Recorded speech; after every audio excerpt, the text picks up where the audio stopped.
Construite au XIIIe siècle, la vénérable église Saint-Saturnin de Camarsac n'a pas encore livré tous ses secrets.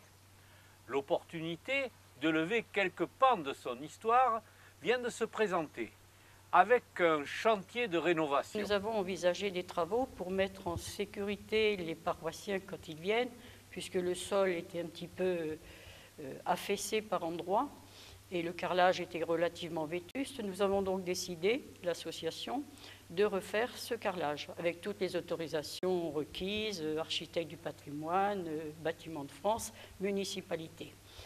Et les personnes qui sont venues ont commencé à décaisser gentiment, de façon déjà à récupérer certains carreaux pour pouvoir laisser une trace du passé, et ils ont découvert quelques sépultures. Une pratique très répandue durant de nombreux siècles. Il s'agissait de se rapprocher de Dieu. L'idée provoquait par contre quelques nuisances. Les messes se déroulaient avec toutes ces personnes en dessous, parfois en dessous le banc qui était réservé, mais ça a été interdit assez rapidement quand même, puisqu'il y avait des odeurs, quelque chose d'horrible à supporter. Ça n'était pas possible de continuer ainsi. Donc je crois que c'est sous Louis XVI, en 1776, qu'il y a eu un édit qui a dit « non, on n'enterre plus dans les églises ».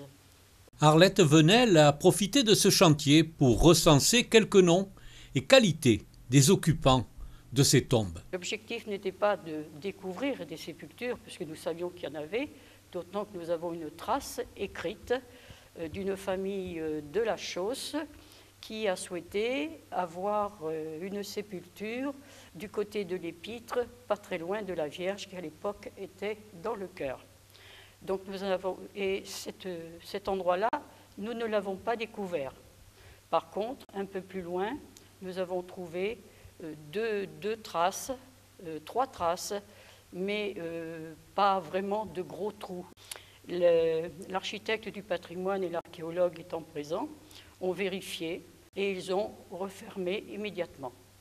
Et il est certain que si nous creusions davantage, la nef étant du XIIIe siècle, ces pratiques existaient déjà auparavant, on risquerait de trouver beaucoup de monde en dessous. Pour le XVIIIe siècle, j'ai trouvé sur les registres 25 sépultures.